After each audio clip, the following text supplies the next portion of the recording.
Welcome everyone, क्या हाल चाल आप सभी लोग के। So we are again back on ड्यू परीक्षा with our final video of this particular semester. यहाँ पर फिजिकल केमिस्ट्री हो जाएगी आपकी कंप्लीट। बाकी था कि कुछ बातचीत करेंगे, पर बाद में कुछ वीडियो डालेंगे जिसमें आपसे थोड़ी बहुत बातचीत करेंगे। आई होप सभी लोग बढ़िया से वीडियो देख रहे होंगे। बाकी उस बात को जरूर याद रखिएगा, जो भी कोई भी आपको लग रहा हो कोई हो जो साथ में वीडियोस बनाने का की उम्मीद रखता हो, चाहता हो कि हाँ कुछ ना कुछ वीडियोस बनाए, कुछ ना कुछ कंट्रीब्यूट करे, कुछ ना कुछ या खुद का कर रहा हो, काइंड ऑफ कुछ भी स्टार्ट करने की कोशिश कर रहा हो, कुछ उनके पास आइडिया हो जिसमें वो कुछ ना कुछ भी इनपुट चाहते हो एज अ बड़ा भाई, तो आई एम ऑलवेज देयर किसी भी बच्चे के लिए। बिल्कुल आप लोग बस मेन चीज यही है कि प्लीज ट्राई ट्राई करिए, कुछ भी करने की कोशिश करिए। अब आप आ गए हैं फोर्थ सेमेस्टर में, try to do something meaningful. कुछ मीनिंगफुल आपको करना है, इसको बस आप समझ के चलिए कि अब आपको ये करना ही है। तो इस चीज पर प्लीज फोकस रखिए। और बाकी हम ये बात करेंगे कि सवाल करेंगे, काइंड ऑफ जो अलग चीजें थी वो यहाँ पर डिस्कस हुई हैं, बट हाँ मोर और लेस यहाँ पर हमने काफी सारी चीजें कर ही लिए हैं। ज्यादा बातचीत आई डोंट थिंक करेंगे। बस हाँ मोस्ट इंपॉर्टेंट थिंग वही है, जूनियर्स को गाइड करते रहिए, कुछ मीनिंगफुल करिए। ऐसा करिए बस कहीं ना कहीं एक पॉजिटिव इम्पैक्ट रहे। वर्ड याद रखिएगा मेरा, पॉजिटिव इम्पैक्ट बहुत ज्यादा जरूरी वर्ड है। कुछ भी आप कर रहे हो आपके सराउंडिंग में एक पॉजिटिव इम्पैक्ट होना चाहिए। आपसे कुछ भी kind of influence, positive energy में बोलूंगा, रिलीज होनी चाहिए। लगना चाहिए कि हाँ ये इंसान पॉजिटिव है, कुछ करना चाहता है, इससे हमें भी सीखने को मिलेगा। और ऑब्वियसली ये वाली चीज सब में होनी चाहिए कि यार आपसे भी दूसरे को कुछ ना कुछ सीखने को मिले। मैं भी हमेशा ही चाहता हूँ कि आप लोग कुछ मुझे सिखाएं, और मैं भी खुद बहुत कुछ कोशिश करता हूँ कि आप लोगों को सिखाऊं, जैसे अब भी सिखा रहा हूँ अभी 1-2 मिनट से। तो वही चीजें यार, वही बार बार रिपीट करते हैं, वही बोलते हैं कि अगर आपकी समझ में आ गई तो बढ़िया बात है, मजा आ जाएगा। फिर कुछ ना कुछ बढ़िया जरूर आप लोग करियर में करेंगे। तो फिर यही मेरे आपके साथ दुआ है, तो आप लोग भी जरूर दुआ में याद रखिएगा। स्टार्ट करते हैं अपने लास्ट लेक्चर को। पहला आया आपके सामने ली चैटरल प्रिंसिपल। कुछ भी बताने की जरूरत नहीं है, आगे बढ़ जाते हैं इस सवाल की तरफ डायरेक्ट। बहुत बार 500-600 बार ये सवाल कर रखा है लगभग लगभग, अगर मैं अप्रोक्सीमेटली बताऊं, हो सकता है ज्यादा भी कर रखो। तो आइए देखते हैं क्या बोल रहा है यहाँ पर। इक्विलिब्रियम शिफ्ट हम करेंगे जब change in temperature and pressure. अच्छा यहाँ पर मैं अपनी गलती वो कर दूं, दैट इज यही वो सवाल था जहां पर मैंने कहीं ना कहीं ये डिस्कशन करा था, और उसमें एक गलती कि ये हुई कि मैंने यहाँ पर लिख दिया कि अगर टेम्परेचर, नहीं प्रेशर की बात करी थी मैंने, वहां पर लिख रखा था कि अगर मुझे इक्विलिब्रियम को फेवर करना है, मतलब फॉरवर्ड में कराना है, तो मुझे प्रेशर को डिक्रीज करना पड़ेगा। ये वहां पर मैंने इस तरीके से लिखा था, पर ऐसा नहीं था। हमें यहाँ पर क्या करना पड़ेगा, प्रेशर को इंक्रीज करना पड़ेगा। वाई प्रेशर को इंक्रीज करना पड़ेगा? बिकॉज द मोमेंट मेरा यहाँ पर प्रेशर इंक्रीज हुआ तो रिएक्शन विल मूव टुवर्ड्स उस साइड जहां पर हमारे कम गैसियस मोल्स है। और कम कहां पर है सर? यहाँ पर 2 हैं, यहाँ पर 4 हैं। तो इन दिस सिनेरियो अगर मैंने प्रेशर इंक्रीज करा तो रिएक्शन फॉरवर्ड में आई। सिमिलरली अगर मैंने टेम्परेचर इंक्रीज करा सर, क्योंकि ये पर्टिकुलर रिएक्शन आपकी है नेगेटिव, मतलब यहाँ है एक्सोथर्मिक, मतलब यहाँ टेम्परेचर ज्यादा, यहाँ टेम्परेचर कम। तो यदि आपने टेम्परेचर बढ़ा दी तो रिएक्शन फॉरवर्ड नहीं बैकवर्ड आएगी सर, तो यहाँ पर आ जाएगी बैकवर्ड। आई होप सो सभी को क्लियर होगा क्या बोला है। फिर यहाँ पर अगर हम बात करना चाहें तो इतना यहाँ पर सभी को क्लियर होगा। मैं अगर टेम्परेचर इंक्रीज करूंगा तो सर यहाँ पे फॉरवर्ड आएगी। देखते ही बता सकता है वो बच्चा बिना कुछ करे जिसने यहाँ पर सॉल्व कर लिया इसका, क्योंकि सर अगर ये एक्सोथर्मिक में हमारा इंक्रीज पर बैकवर्ड आता है, तो अब आपको वैसे याद भी हो गया होगा, अब तो काफी बच्चों को याद भी हो गया होगा कि टेम्परेचर इंक्रीज करा तो बैकवर्ड आ रहा है कब, जब हमारी एक्सोथर्मिक है। और एंडोथर्मिक में आई होप आपको ये याद हो जाए कि temperature is directly proportional to the rate of reaction, भी आप चाहे बोल सकते हैं, या product formation, that is forward आ रही है। आई होप ये लॉजिक समझ में आ रहे होंगे। बात आती है यहाँ पर प्रेशर की, तो यहाँ पर देख पाता हूं मैं, यहाँ पे 1 मोल, यहाँ पे 2 मोल है हमारे पास। तो जिसने भी ऐसा सोचा बेटा एकदम गलत है, हमें गैशियस मोल देखने होते हैं। गैशियस मोल यहाँ कितने हैं? 0। यहाँ कितने हैं? 0 + 1। तो यहाँ पर हमारा आएगा 1 गैशियस मोल। तो यदि मैंने प्रेशर बढ़ाया इन दिस पर्टिकुलर सिनेरियो, यहाँ पर अगर प्रेशर बढ़ाया तो क्या होने वाला है बताओ जी। सर अगर आपने प्रेशर बढ़ाया दैट मीन्स आपका आ जाएगी lesser number of gaseous moles, मतलब बैकवर्ड। तो यहाँ पे आ जाएगी बैकवर्ड। तो आई होप आप फॉरवर्ड बैकवर्ड समझ पा रहे होंगे क्या है। एफ और B is your forward backward reaction जा रही है। तो ली चैटरल प्रिंसिपल का सवाल मस्ट है यार, आएगा ही आएगा। आते हैं यहाँ पर आसान से सवाल की तरफ। भाई 500-600 बार इसको भी कर रखा होगा लगभग। क्विकली यहाँ पर लिख दूं बस मैं, N2O4 साहब है ये।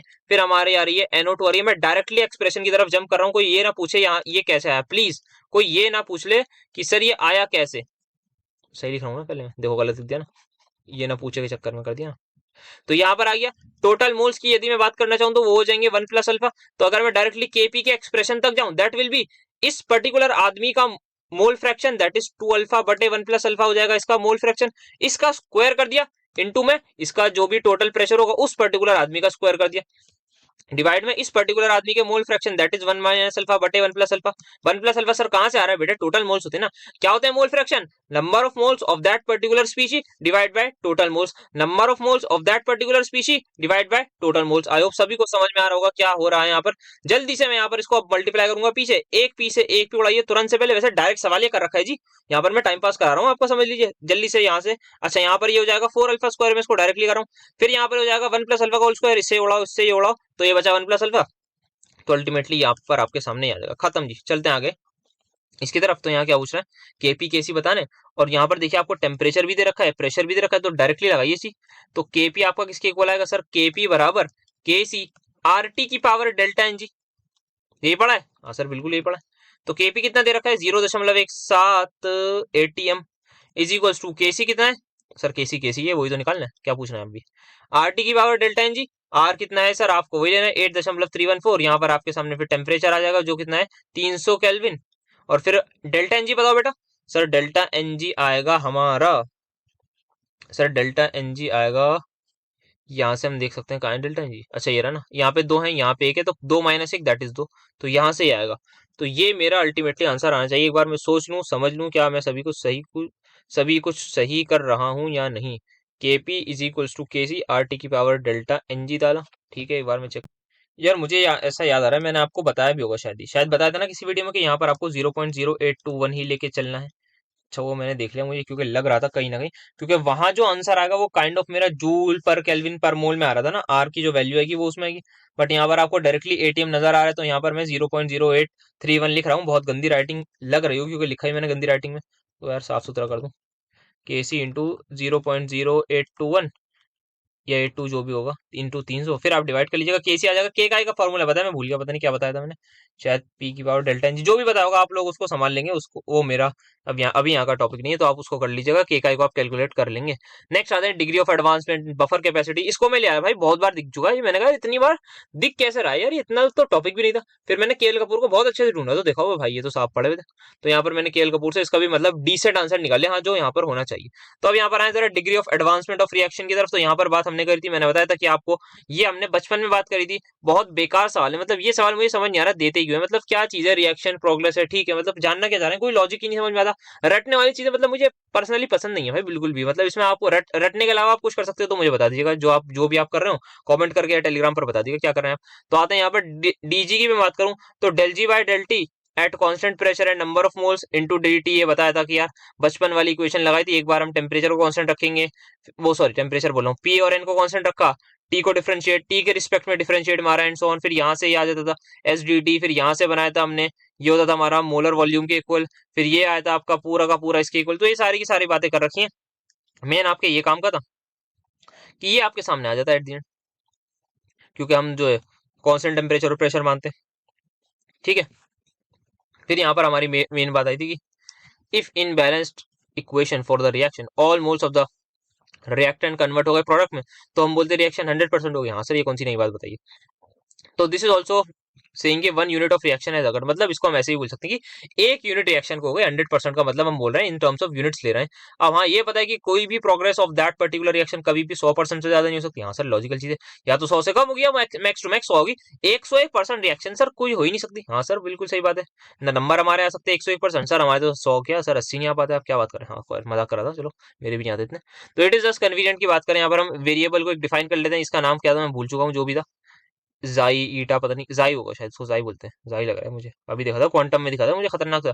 डेरिवेशन थी हमारी सिंपल हार्मोनिक उसकी, भाई मैं करके ही नहीं गया था, मैंने कहा इतनी मुश्किल है तो दिखने में डरावना लग रहा था। Progress of advancement of reaction introduced by De Don, जो भी लिखा है क्या लिखा है डी डॉन रे साहब, ई ये जाई होगा शायद, इस called the advancement of reaction. इसका बस आप फॉर्मूला लिख दीजिएगा, आपको लिखना क्या है मोटा मोटा मैं समझा दूं, अगर आपको ये फॉर्मूला याद हो जाए ये लिख दीजिएगा, ठीक है जी। और आप फिर बता दीजिएगा कि रिएक्शन का वो क्या होता है, दिस इज सिंपल नथिंग बस यार आपकी प्रोग्रेस ऑफ रिएक्शन के बारे में बात हो रही है, एडवांसमेंट ऑफ रिएक्शन जो है वो है प्रोग्रेस ऑफ रिएक्शन, ये बता देंगे। फिर ये लाइन लिख दिएगा कि अगर 100% हो गई तो हम बोलेंगे पूरी की पूरी वो कन्वर्ट हो गई, ठीक है। फिर आप आ जाइएगा कि यहाँ पर हम डिग्री ऑफ एडवांसमेंट को जो है ना डिनोट करते हैं बाय दिस आदमी, और इसका फॉर्मूला बस यहाँ पर लिख दिएगा, जितना हो जाए चले जाइएगा। बाकी मैं ये रिकमेंड करूंगा ऐसे सवालों से दूरी ना एग्जाम में, तो अच्छा है। अब फ्री मिक्सिंग ऑफ स्पॉन्टेनियस इसकी अगर मैं बात करूं, ये मतलब कोई खास लिखने की चीज है नहीं, इस पे हमने पढ़ा था थर्मोडायनेमिक्स में।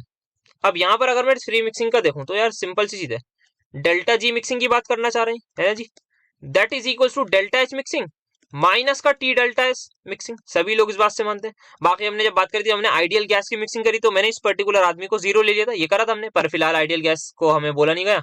तो अब हम बात करें, क्योंकि ये इक्विलिब्रियम चैप्टर से रिलेटेड है, तो मैं यहाँ पर एक चीज बस ये बोलना चाहूंगा कि यार यहाँ पर हम इसको जीरो ले लेते हैं।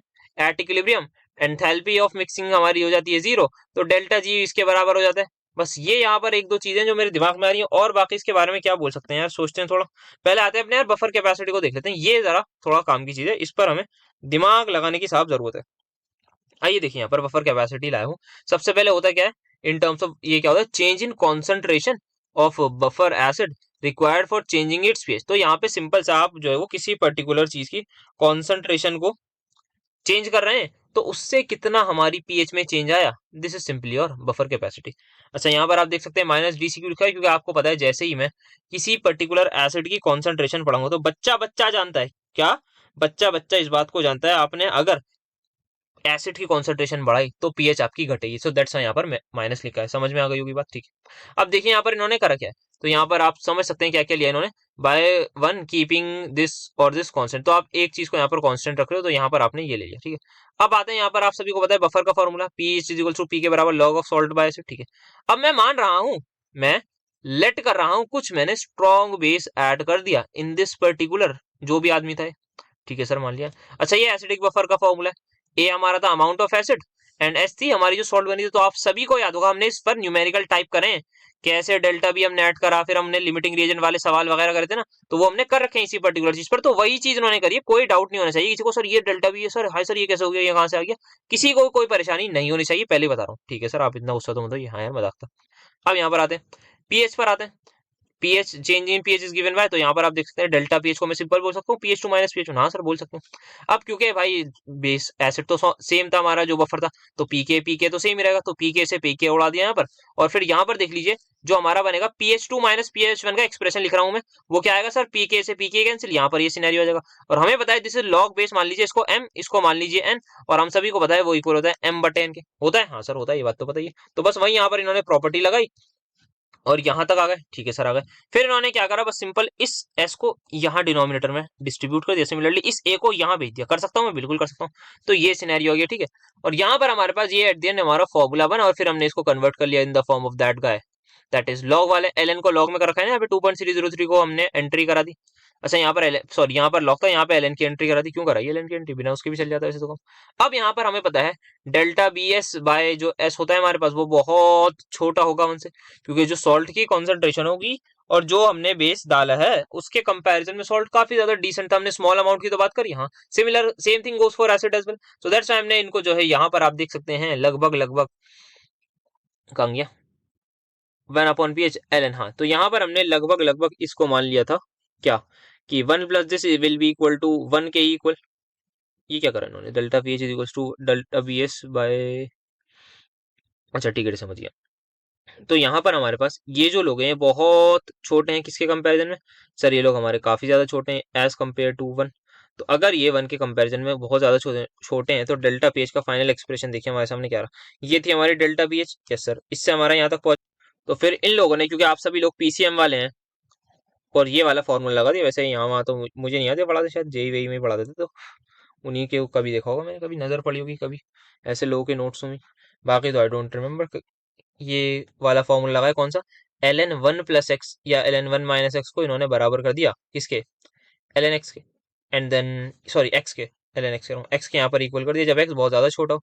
बाइनोमियल अप्रोक्सीमेशन से था क्या ये, वो तो याद है मुझे, उससे रिलेटेड पर मतलब होगा कुछ जो भी होगा, ठीक है। अच्छा, लॉ की एक्सपेंशन होती थी ना शायद, शायद मुझे धुंधला धुंधला याद आया, कुछ एक्सपेंशन होती थी, सुना था ऐसा, मतलब मैंने पढ़ा तो नहीं खैर जेईई का, पर ऐसी एक्सपेंशन कुछ होती थी, फिजिक्स में पढ़ा था शायद। तो शायद उससे इन्होंने यहाँ पर लिख दिया दिस इज योर एक्स, तो यहाँ पर इन्होंने दिस इज कंप्लीट यहाँ पर 1 प्लस एक्स बाय एस, और आपका जो है वो ये लॉग 1 प्लस एक्स को आपने ऊपर ऐसा समझिए, देखिए L N 1 plus delta B by S, फिर आएगा माइनस एल एन, और यहाँ पर वो आ रहा है again 1 minus delta B by, तो इन्होंने क्या करा, इस पर्टिकुलर आदमी को लिख दिया डेल्टा बी बाय एस, इस पर्टिकुलर आदमी को लिख दिया minus of minus delta B by A. तो आपका फिर यहाँ से खुल गया। आई होप तो समझ में आई होगी ये चीज।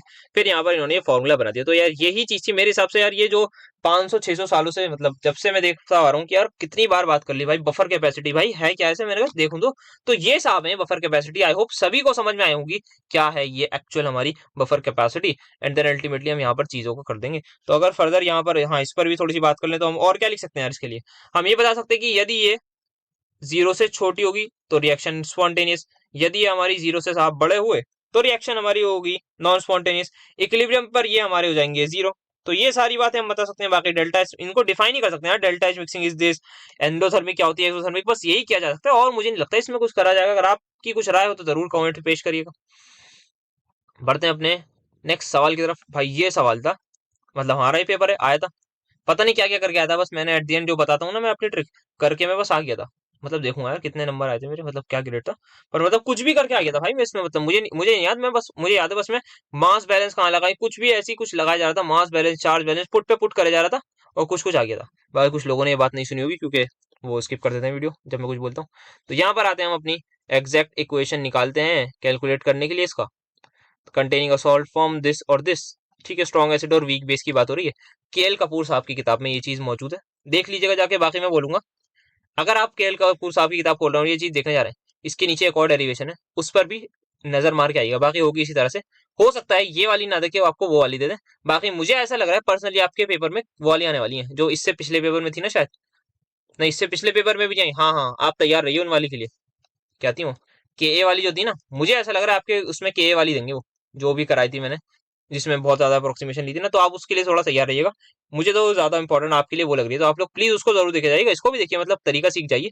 पर मुझे पर्सनली लग रहा है, बाकी देखते हैं आपके पेपर में जैसा होगा, नसीब पर बात है आपके। तो सिंपल सा यार इन्होंने क्या करा, मान लिया कि C with the concentration of solution, तो यहाँ पर हमारे पास सिंपल एक स्ट्रॉन्ग एसिड है तो जैसे कि HCl मान लिया, वीक बेस है जैसे कि सर कुछ भी ले लीजिए आप, वीक बेस उसमें कुछ होगा हमारे पास, तो सॉल्ट हमारी बन गई BCl3। ठीक है, अब हमें पता है किसकी हाइड्रोलिसिस होगी सर, अगर वीक बेस है तो कैटायन की हाइड्रोलिसिस होगी, तो आ जाए कैटायन साहब मौजूद होगा यहाँ पर। तो कैटायन साहब से हमने हाइड्रोलिसिस करा दी, फिर हमने एक इक्वेशन लिख दी वाटर के लिए। इस इक्वेशन तक किसी भी बच्चे को कोई डाउट नहीं होना चाहिए, या फिर इस पर भी किसी को कोई डाउट नहीं होना चाहिए। ठीक है, यहाँ तक सभी कुछ आप लोग कर देंगे, बच्चा बच्चा कर देगा, यहाँ तक गेम कोई नहीं था। अब आते हैं अपने नेक्स्ट गेम पर, दैट इज हमारे पास आएगा कंडीशन ऑफ दिस पर्टिकुलर आदमी।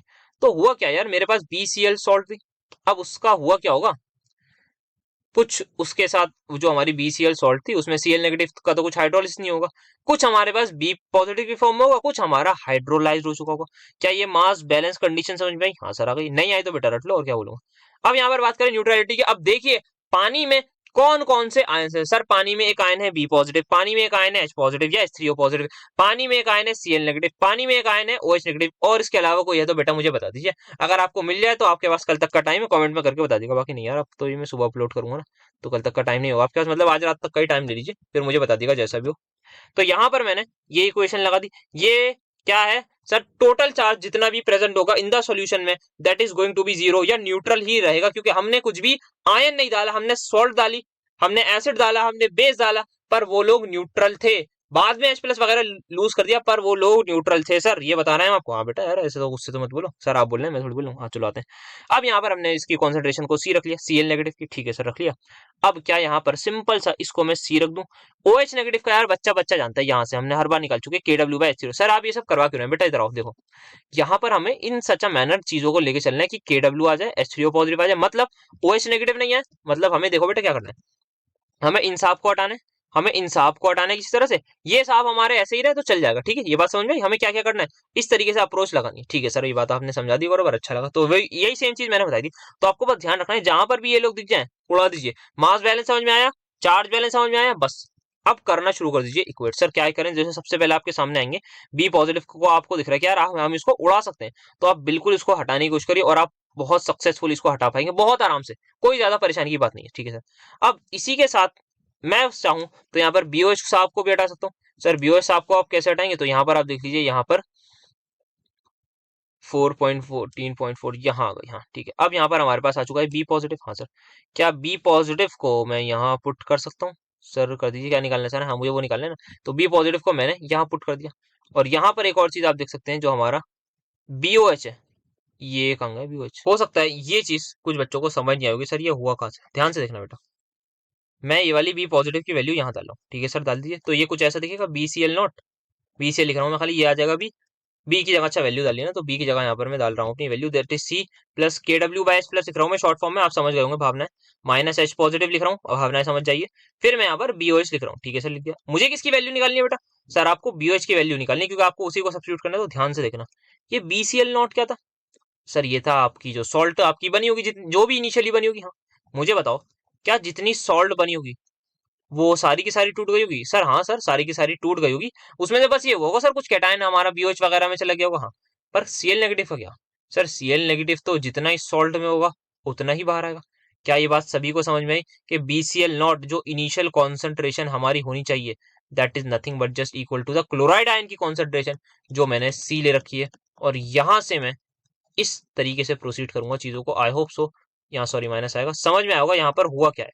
बस यही स्टेप था जो लग सकता था कंफ्यूजिंग। अब BOH निकाल लो, अब उसको उधर भेजो, तो आपका H3O पॉजिटिव माइनस से आ जाएगा। खत्म, पुट करके खत्म करो और अपने घर चले जाइए, मतलब घर नहीं, आगे पे आगे दूसरे सवाल पर आ जाइएगा।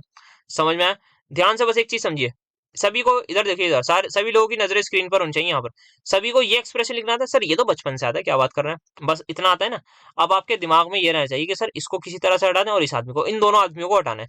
उसके लिए आपको चार्ज और मास बैलेंस पता होना चाहिए, ठीक है सर। सर चार्ज बैलेंस तो बहुत आसान है, मास में थोड़ी सी नजाकत से ध्यान रखना है कि यार अच्छा आपका जो BCl0 था, बी पॉजिटिव, और ये रखना है, बस ये याद रख लिया सर, रख लिया, पुट कर दीजिए, खत्म।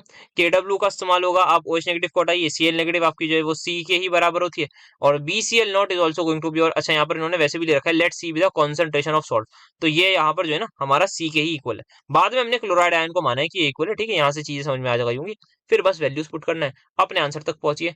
अब आते हैं अपने न्यूमेरिकल्स पर, जहाँ देख रखी है H3O पॉजिटिव को इन्होंने H3 पॉजिटिव लिख रखा है। तो क्या करें, हम कितनी गलतियां निकलता हूँ, गलतियां निकालता रहता हूँ, ऐसा लग रहा है गलत आदत है, निकालनी नहीं चाहिए यार ऐसी गलतियां। खैर कोई नहीं, मजा हंसी मजाक में तो सब कुछ चाहिए, सब कुछ चलता है भाई। आते हैं यहाँ पर अपने सवाल पर, यहाँ पर हमें बहुत कुछ निकालने को इन्होंने बोल दिया। OH नेगेटिव, यार ये क्या क्या मतलब, क्या क्या बोल दिया, KW दे दिया, Ka दे दिया, indicate and justify the approximation used in the calculations, ठीक है, इन्होंने पहले बता दिया। तो बहुत सारी चीजें निकालनी है। H पॉजिटिव, ये तो H3O पॉजिटिव का तो मैं सिंपल सा एक चीज बोल सकता हूँ जो सभी को फॉर्मूला याद होता है, CH, C दे रखा है, H दे रखा है, नहीं सर H नहीं दे रखा, H निकल जाएगा सर, निकल तो जाएगा, कैसे निकलेगा, उससे निकलेगा ना आपका KH बराबर CH स्क्वायर। हाँ सर, अब KH कहाँ से निकलेगा सर, वो KW/ उससे निकलेगा। हाँ बिल्कुल सही कहा। तो ये चीज समझ में आ रही है क्या बोल रहा हूँ, किस तरीके से मैं प्रोसीड कर रहा हूँ? हाँ सर। अब जरा अप्रोक्सीमेशन पर आइए, जैसे यहाँ पर आप देख सकते हैं, this is approximation which is given. अगर आपका एसिड की कॉन्सेंट्रेशन इससे ज्यादा है, सॉरी अगर कुछ भी आवाज आई होगी, खास नहीं है मतलब, तो यहाँ पर H3O पॉजिटिव की अगर हमारी कॉन्सेंट्रेशन इससे ज्यादा है, जो कि हमें दिख रही है यहाँ पर 10⁻⁻² है, जो बड़ी होती है -6 से, कोई ये मत कह देना यार -6 बड़ा होता है -2 से, ठीक है बेटा? हाँ सर, नहीं कहेंगे यार। फिर ये आपका सिनेरियो हो जाएगा, हाँ ये 10⁻14 होता है, तो यहाँ पर ये सिनेरियो हो जाएगा। देन अल्टीमेटली हम कुछ अप्रोक्सीमेशन मानेंगे, इन सब को भूल जाएंगे कि आप चलो जाओ, आप चले जाओ, ठीक है, मान लिया, ठीक है सर, यहाँ तक पहुंच गए, यहाँ तक पहुंच गए, कोई दिक्कत की बात नहीं। फिर हम क्या मानेंगे? फिर हम ये मानेंगे, अगर सोल्यूशन हमारा फेयरली कॉन्सेंट्रेटेड है, तब हमारी KH की वैल्यू स्मॉल होगी, मतलब हमारी हाइड्रोलिसिस काफी ज्यादा कम होगी। ये हमने दूसरी अप्रोक्सीमेशन मानी, इन सब को उड़ा दिया, अपने एक्सप्रेशन तक पहुंच गए जो हमने बचपन में डिराइव कर रखा था, दैट इज बेसिक से जो हमने डिराइव करा था। तो ये यहाँ पर हमारी डेरिवेशन हो गई। और अब हमें अप्रोक्सीमेशन बतानी, हमने क्या ली कि सर हमने ये ली कि ये माना कि हम देख सकते हैं यहाँ पर एसिड की कॉन्सेंट्रेशन 10⁻⁻² है, that is pretty much greater than this आदमी, तो अप्रोक्सीमेशन लगा दी, ठीक है सर।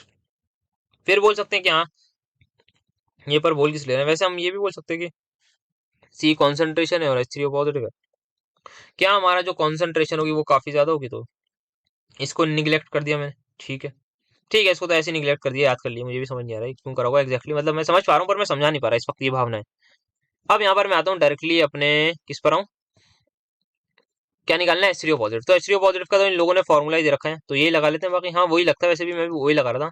यहाँ से आपका जो है H निकल जाएगा, H आ जाएगा आपका √KH/दिस, और KH आपको पता ही है किसके इक्वल होता है, किसके इक्वल होता है बेटा, आपका KW/KB तो होता है, ये कुछ और होता है, KH ये तो होता है ना।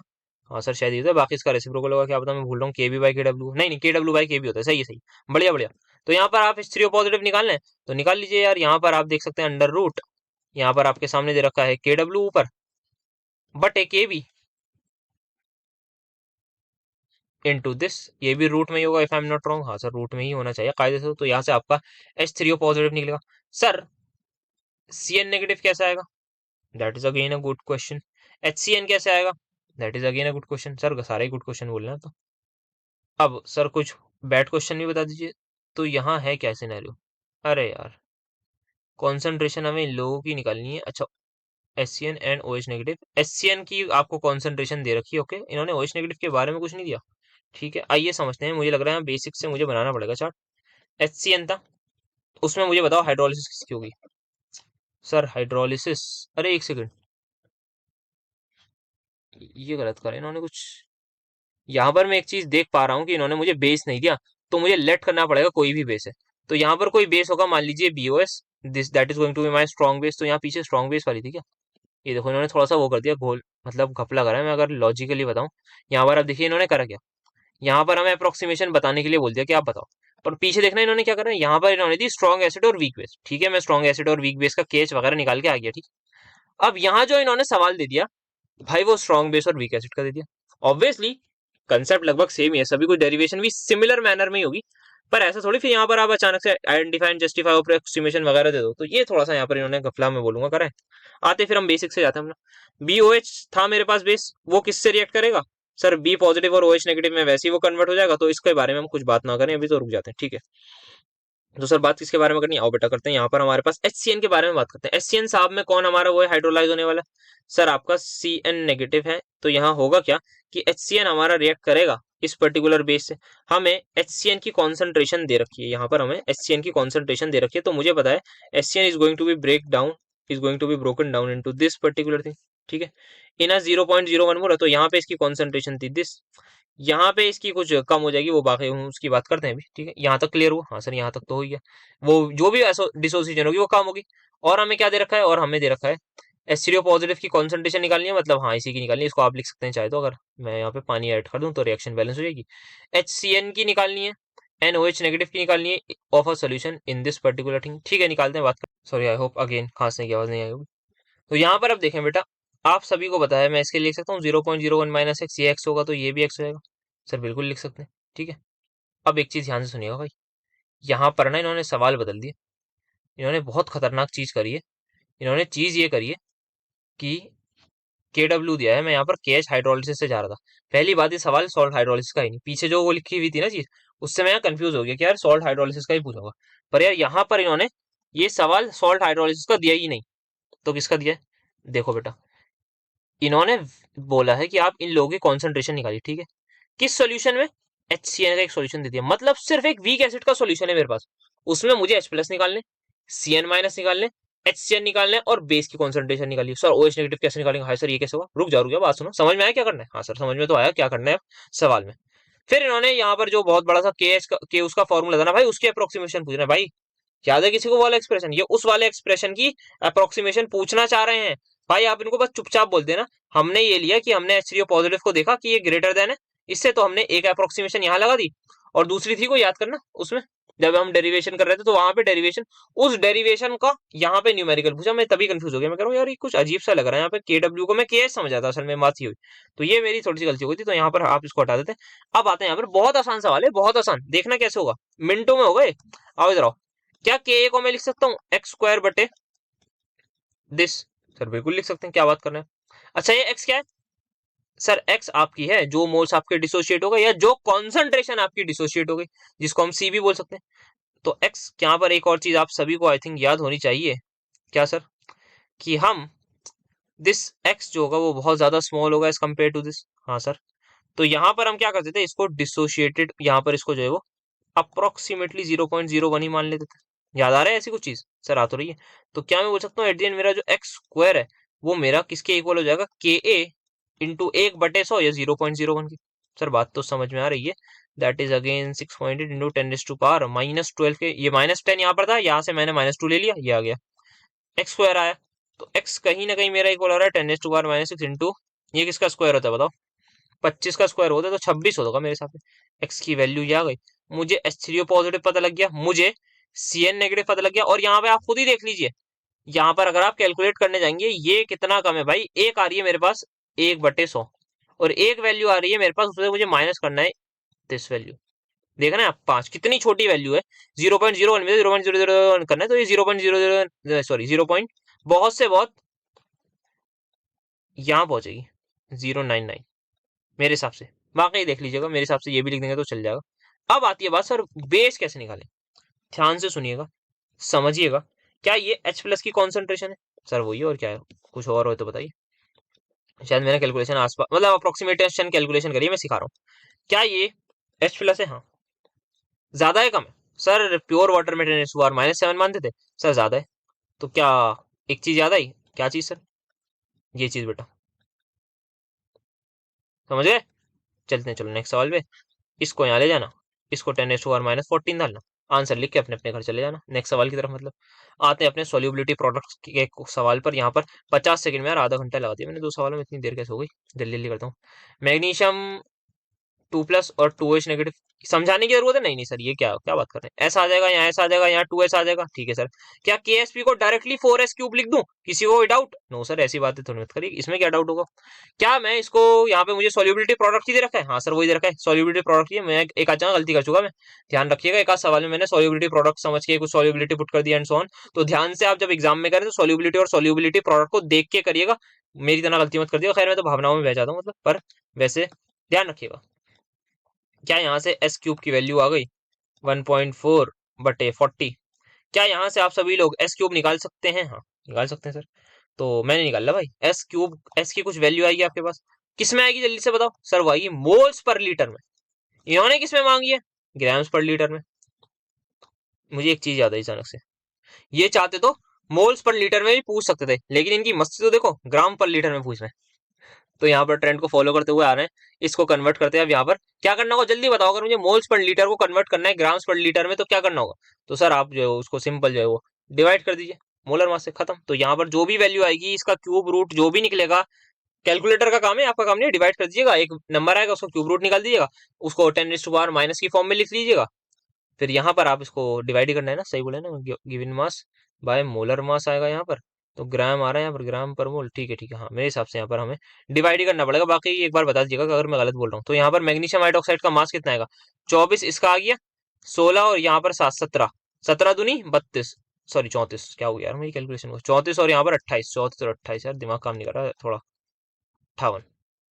इससे डिवाइड कर दीजिएगा, आंसर लिख के अपने घर को नहीं जाइएगा, नेक्स्ट सवाल पर आ जाइएगा। सो यहाँ पर आता है what do you understand by symmetry element, symmetry operations. तो यहाँ यार सिमेट्री की थोड़ी सी आइए बात कर ही लेते हैं। कोई डिटेल में खास मैंने कराया नहीं था, बेसिक आइडिया लिखा हुआ था उसमें, तो मतलब ऐसे ही मैं बताया तो नहीं था जितना मुझे याद आ रहा है। बाकी ये देखते हैं क्या यहाँ पर बातचीत हो सकती है, तो उसको आगे बढ़ाते हैं।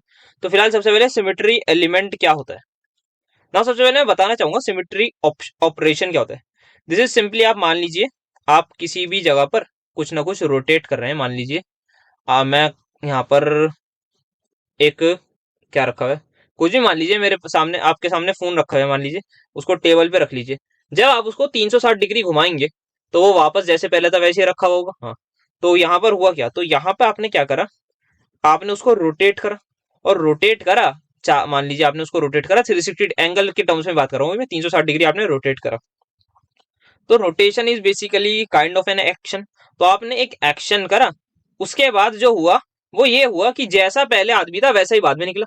आपने कुछ ऐसा एक्शन परफॉर्म करा, जैसा पहले था वैसे ही बाद में निकला। मतलब कि अगर पहले फोन आपने रखा हुआ था, कुछ आपके सामने रखा हुआ था, आपने उसको 360 डिग्री रोटेट करा, तो वो जैसे पहले था वैसे ही हुआ, तो वो अनचेंज रहा। This is set to be your symmetry operation. समझ में आया क्या होता है? एक्शन होता है, हम किसी भी जगह पर परफॉर्म करते हैं, तो वो उससे क्या होता है, हमारा जो ऑब्जेक्ट होता है वो अनचेंज रह जाता है इन अपीयरेंस में। समझ में आ रहा होगा कितनी बकवास चीज है? सर हाँ पता नहीं क्या करवा रहे हैं, बचपन में ऐसे ही सिमेट्री वाला चैप्टर बेकार लगता था, मतलब आसान होता था, उसमें टाइम वेस्ट लगता था। अब आता है सिमेट्री एलिमेंट क्या होता है। तो मैंने यहाँ पर आपको बताया सिमेट्री ऑपरेशन क्या होता है। सिमेट्री एलिमेंट को मान लीजिए आप काइंड ऑफ एक ज्योमेट्रिकल एंटिटी अपॉन, जैसे यहाँ पर मैं देखूं, आपने टॉर्क पढ़ा था ना क्लास 11th में, जब भी हम कोई चीज रोटेट करते हैं तो किसके अबाउट करते हैं सर? एक एक्सिस के अबाउट करते हैं। तो जहां यहाँ ये मैंने रोटेशन जो दिखाई है ना, ये काइंड ऑफ मैंने एक एक्सिस के अराउंड करी है, एक इमेजिनरी लाइन के अराउंड करी है, जो मतलब मुझे नहीं दिख रही थी, पर मैंने किसी के अराउंड इसको रोटेट करा है। That thing is set to be my symmetry element. So this is kind of a geometrical entity, जो हमारी किसके रिस्पेक्ट में होती है? सिमेट्री ऑपरेशन के रिस्पेक्ट में, जो हमने परफॉर्म करा होता है, जिसके बाद हमारा जो ऑब्जेक्ट है वो जैसा था वैसा ही रहेगा। समझ में आई चीज? हाँ। तो यहाँ पर बस यही होता है इनकी डेफिनेशन। कितनी बेकार चीज होगी आपको समझ में आएगा।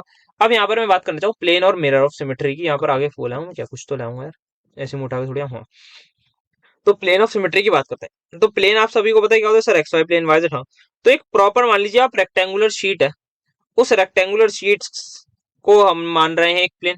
तो वहीं से आइए यहाँ पर देखिए, जैसे ये पर्टिकुलर मेरे पास एक क्यूब था या क्यूबॉइड होगा, जो भी होगा।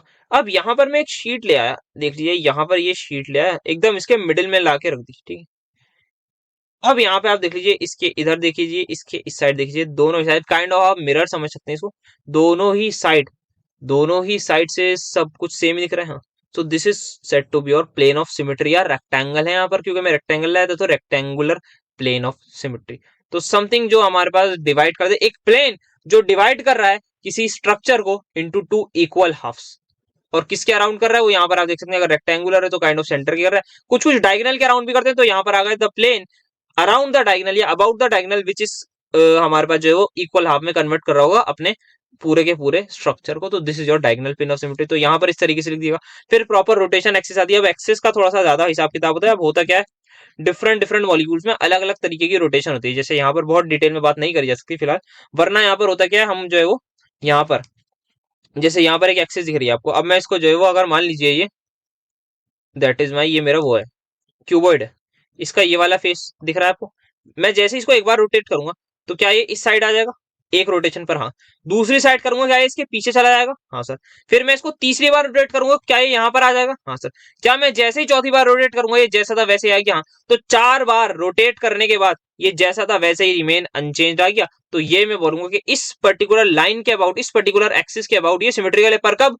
4 फोल्ड, जब मैंने 4 बार घुमाया। सिमिलरली यहाँ पर देख लीजिए, इसको टेढ़ा मेढ़ा हमने डायगोनल के अराउंड खड़ा कर रखा है, और डायगोनल के अराउंड जो हमारी सिमेट्री आती है वो आती है 3 बार घुमाने के बाद। सिमिलरली यहाँ पर हमारे इसी तरीके से आती है। अगर आपको बोल दे कोई 5 फोल्ड एक्सिस, तो 5 फोल्ड में मतलब 5 बार घुमाने के बाद आपको सिमेट्री मिल जाएगी, या जैसा कंपाउंड था वैसे ही वो अनचेंज मिल जाएगा। इसका आपके सामने एक फॉर्मूला मैं आपको बता दूं, जितनी भी बार हम रोटेशन करते हैं उसका एक फॉर्मूला होता था, थीटा बराबर 360/n। सर ये क्या मतलब हुआ?